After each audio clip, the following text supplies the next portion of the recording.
Bom, galera, tá entrando no ar a nossa segunda e última edição deste sabadão, como sempre, com muitas informações para vocês. Então já chega, ó, deixando o dedo no like no começo do vídeo, que me ajuda bastante. Quem for novo no canal, por favor, já se inscreva, ativa o sininho das notificações e, claro, sigam minha conta pessoal lá no Instagram, beleza? Parada é a seguinte: amanhã o Gigantesco da Colina joga contra a Portuguesa em São Januário e você pode fazer tua fezinha lá na 1xBet.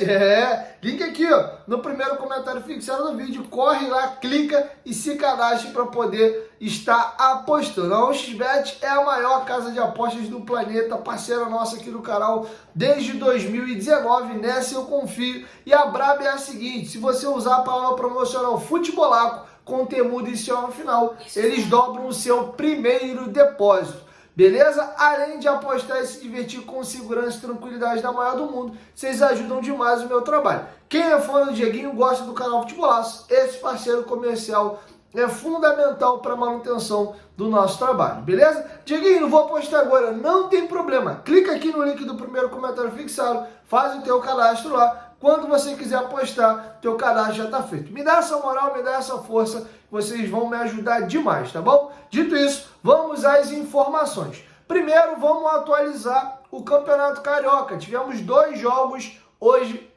disputados pela Taça Guanabara e o Flamengo se sagrou campeão da Taça Guanabara. Título que nos 2 últimos anos tinha ficado com o Fluminense, tá? Então, independente de quem seja o adversário do Flamengo, ele joga com a vantagem aí de resultados iguais na soma dos placares ou com 2 empates. Beleza? O Flamengo venceu o Madureira por 3-0. Com isso, o Madureira não tem chances mais de disputar a Copa Rio, Taça Rio. Madureira que chegou a um dado momento incomodar e ameaçar a entrar no G4, mas perdeu as forças na reta final. E olha que vergonha a campanha do Audax. O Audax fez uma campanha histórica, ele perdeu os 11 jogos, foi goleado pelo Sampaio Corrêa dentro de casa na última rodada por 4-0. O jogo foi em Bacaxá, tá? Antes da rodada iniciar, a equipe do Sampaio Corrêa tinha 7 pontos, era o vice-lanterna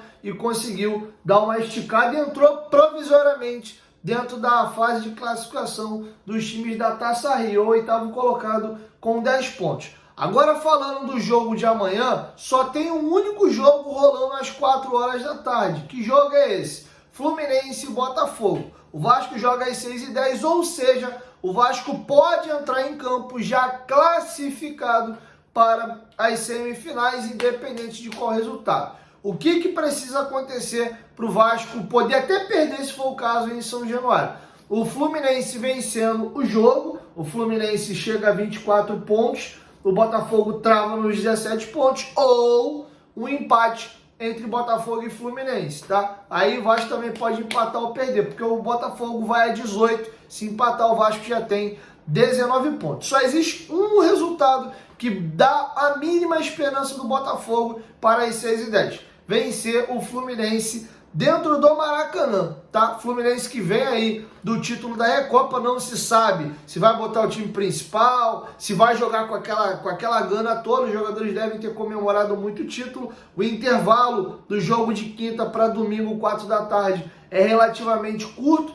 Então não sabemos com que ânimo entra o Fluminense. O Botafogo precisando dar a resposta. Meteu 6-0 na Libertadores agora no Aurora, 4 gols do Júnior Santos.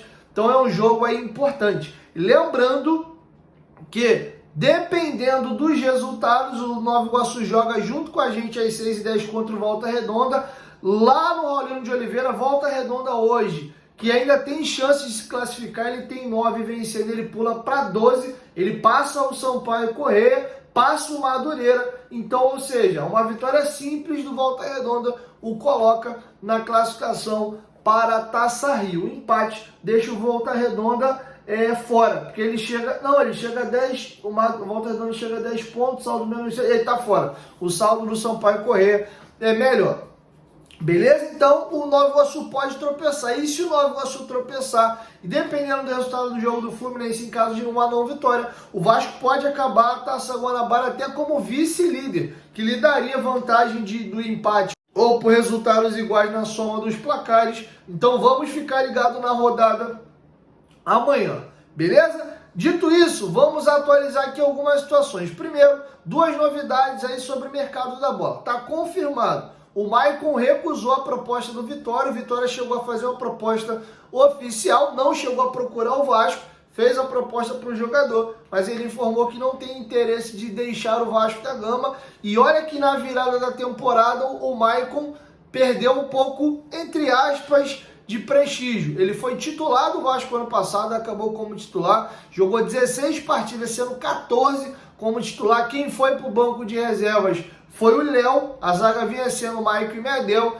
e vira o ano, o Vasco aumenta a quantidade de zagueiros e salta de 2 para 3, mas ainda assim o Maicon tem figurado no banco e mesmo assim ele prefere continuar no Vasco da Gama. Lembra do Vargas, um jogador que entrou no noticiário do Vasco? O Vasco chegou inclusive a fazer consulta há um mês e pouco atrás. O negócio está fechado entre Atlético Mineiro, Vargas e Fortaleza. Informação dada pelo companheiro Vene Casagrande. O jogador vai por empréstimo. O contrato dele encerra com o Galo agora em dezembro e ambas as equipes vão dividir o salário do Vargas.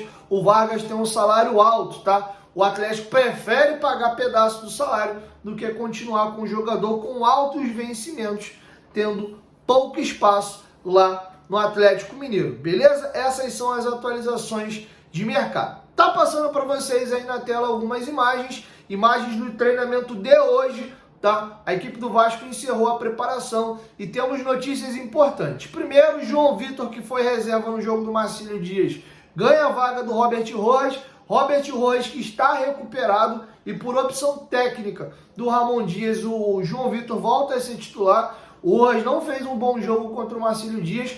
Já o João Vitor, mesmo atuando de lateral direito, foi um dos melhores jogadores em campo. E quem está de volta também é o Payet, que esteve fora por uma gripe forte, já está recuperado, treinou hoje e entra na equipe. Fica de olho nessa informação aqui, tá?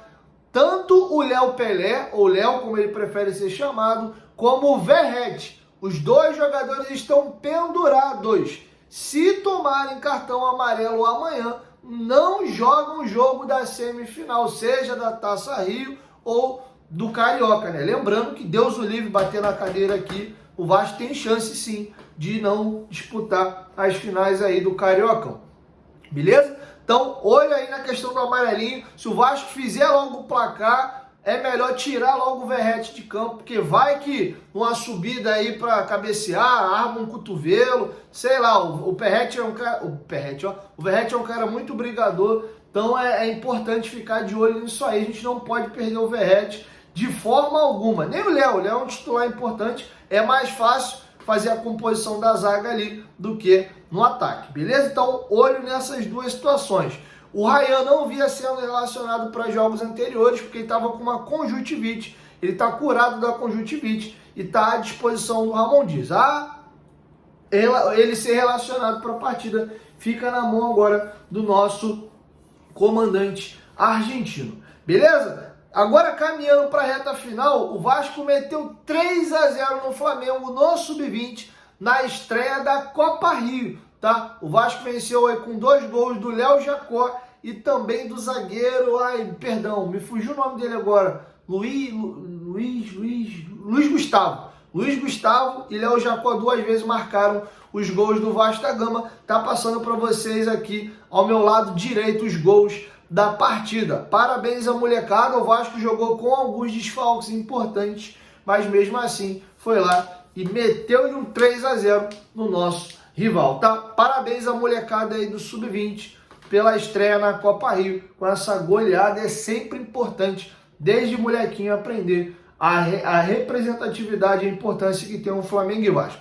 Caminhando para a reta final, a gente vai encerrando por aqui. Queria trazer para vocês uma informação importante aí no que tange a questão da cadeira ali do Conselho de Administração da SAF, tá? A 777 tem 5 cadeiras, o Clube Associativo 2, uma obrigatoriamente é o presidente, que hoje é o Pedrinho, e eles indicam uma pessoa, tá? Não se há um consenso hoje para quem vai ser essa pessoa indicada, os nomes estavam orbitando entre o Júlio Brandt e o Flávio Lopes, que é presidente da Conlurb e é um dos conselheiros do grupo da Sempre Vasco. E aí o que acontece? Eu vou trazer para vocês um depoimento.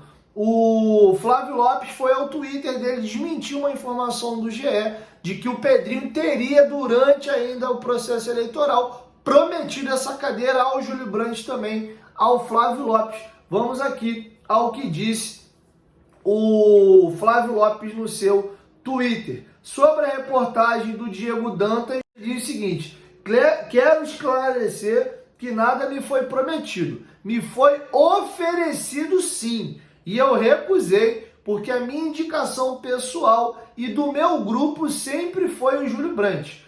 Esse é o trecho. Aí ele pega o trecho aqui da matéria que dizia o seguinte: além de Brandt, Pedrinho também prometeu a mesma cadeira para Flávio Lopes, presidente da Conlurb, em função do impasse, a dificuldade de definir novo nome e alternativas têm sido cotadas. Como o próprio Flávio Lopes diz que não tem interesse e ele mesmo indica também o nome do Júlio Brandt, naturalmente teria uma única pessoa para assumir essa cadeira, que seria o Júlio. Porém, o nome do Júlio Brandt encontra resistência internamente dentro do grupo. Por isso, o Pedrinho ainda não anunciou quem vai ser essa pessoa que vai estar junto com ele no Conselho de Administração da SAF. Mas nem por isso o Júlio Brandt não tem trabalhado. Tanto é que ele foi visto, né, num condomínio, num shoppingzinho dentro de um condomínio, salvo engano, no Península, conversando com o nosso CEO aí, o Lúcio Barbosa. Beleza? Então é isso, assim a gente vai encerrando a nossa segunda e última edição, e amanhã eu volto, se Deus quiser, aí com 2 vídeos ou quem sabe até 3.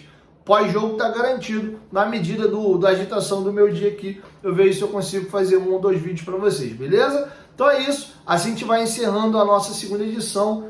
Então amanhã eu volto com mais uma edição para vocês, beleza? O link da Unchibet está aqui no primeiro comentário fixado do vídeo, clica lá e se cadastra para você apostar. Valeu? Tamo junto!